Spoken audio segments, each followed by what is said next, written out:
اور قرآن کریم نے زبان کی گناہوں پر خاص طور سے بہت زیادہ اہمیت کے ساتھ اس کے ایک ایک گناہ کو کھول کھول کر بیان کیا. سورہ حجرات میں سب سے پہلے تو قرآن نے یہاں سے شروع کیا کہ یا ایھا الذین آمنوا لا یسخر قوم من قوم عسى ان یکونوا خیرا منہم ولا نساء من نساء عسى ان یکن خیرا منہن. سب سے پہلے زبان کے گناہ کا جس کا ذکر کیا قرآن کریم نے وہ ہے دوسرے کا مذاق اڑانا. فرمایا کوئی بھی جس کے بارے میں یہ احتمال ہے کہ وہ تم سے بھی بہتر ہے اس کا مذاق اڑا رہے ہو. سب سے پہلے جو زبان کے گناہوں میں اس صورت کے اندر سب سے پہلے جس چیز کا ذکر فرمایا وہ مذاق اڑانا دوسرے کا، جس سے دوسرا اپنی ذلت محسوس کرے. ایک تو ہے مذاق کرنا، مذاق کرنے کو گناہ قرار نہیں دیا. اپنے کسی بے تکلف ساتھی سے، بے تکلف رشتہ دار سے کوئی مذاق کر لیا جائے، مذاق کر دیا جائے یعنی کوئی خوش طبعی کی بات کر لی جائے جس میں دوسرے کی کوئی ذلت نہ ہو، تو یہ جائز ہی نہیں ہے بلکہ سنت ہے رسول کریم صلی اللہ علیہ وسلم. آپ نے بھی ایسا مذاق فرمایا ہے. کسی نے حضور اقدس صلی اللہ علیہ وسلم سے عرض کیا کہ یا رسول اللہ مجھے اونٹنی دے دیجیے. اونٹنی اس زمانے میں بڑی دولت سمجھی جاتی تھی. تو آپ نے فرمایا ہم تمہیں اونٹنی کا بچہ دیں گے. کہنے لگی کہ اونٹنی کا بچہ لے کے میں کیا کروں گی؟ کہا کہ خدا کی بندی یہ جو بھی میں تمہیں دوں گا وہ کسی نہ کسی اونٹنی کا بچہ تو ہوگا. تو یہ اس سے دل لگی کی بات کر لی آپ نے. یہ تو کسی بھی یہ سنت ہے، یہ صرف جائز ہی نہیں، یہ سنت ہے رسول کریم صلی اللہ علیہ وسلم.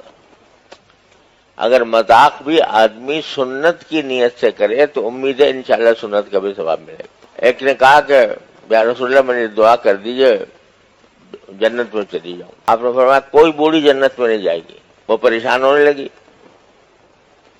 تو آپ نے فرمایا کوئی بوڑھی ہونے کی حالت میں نہیں جائے گی، جوان ہو کے جائے گی. یہ پاکیزہ مذاق، یہ منع نہیں ہے، یہ مذاق کرنا ہے. اور اگر اس سے دوسرے کو تکلیف نہ ہوتی ہو اور دوسرے کو اپنی ذلت محسوس نہ ہوتی ہو تو اس میں کوئی مذائقہ نہیں. لیکن مذاق اڑانا، کسی کا تذکرہ مجلس میں اس طرح کرنا کہ اگر اس کو پتہ چلے تو وہ اپنی تذلیل محسوس کرے، ذلت محسوس کرے، یا وہ خود موجود ہو اور موجود ہونے کی حالت میں اس کا تذکرہ اس طرح کیا جائے کہ جس سے اس کی ذلت ہو رہی ہو، وہ اپنی ذلت محسوس کرے. اور اس کو اللہ تعالیٰ نے ناجائز قرار دیا، لا یسخر قوم من قوم. اور پھر عورتوں کا الگ ذکر کیا، مردوں کا الگ. مرد مردوں کا مذاق نہ اڑائیں، عورتیں عورتوں کا مذاق نہ اڑائیں. حالانکہ اگر اتنا ہی کہہ دیتے تو کافی تھا کہ بھئی کوئی کسی کا مذاق نہ اڑائے. لیکن مرد کا ذکر الگ فرمایا، عورتوں کا الگ فرمایا. اس سے اشارہ اس طرف ہو گیا کہ یہ مجلسیں مخلوط نہیں ہونی چاہیے. مردوں کی مجلس الگ ہوتی ہے، عورتوں کی الگ ہوتی ہے. تو مرد اپنی مجلسوں میں کسی کا مذاق نہ اڑائیں، عورتیں اپنی مجلسوں میں کسی کا مذاق نہ اڑائیں. اشارہ کر دیا کہ مجلسیں بھی الگ کرنی چاہیے. پھر بیچ میں ایک جملہ ایسا کہہ دیا کہ جو اگر ہمارے دلوں میں اتر جائے، اللہ تعالیٰ اتار دے، تو ہماری بہت سی بیماریوں کا حل ہے. وہ کیا ہے؟ جب یہ فرمایا کہ لا یسخر قوم من قوم، کچھ لوگ دوسرے لوگوں کا مذاق نہ اڑائیں، تو ساتھ میں ایک جملہ فرما دیا کہ عسیٰ ان یکونوا خیرا منہم. جن کا مذاق اڑا رہے ہو سکتا ہے کہ وہ تم سے بہتر ہوں. کیا معنی بہتر ہوں؟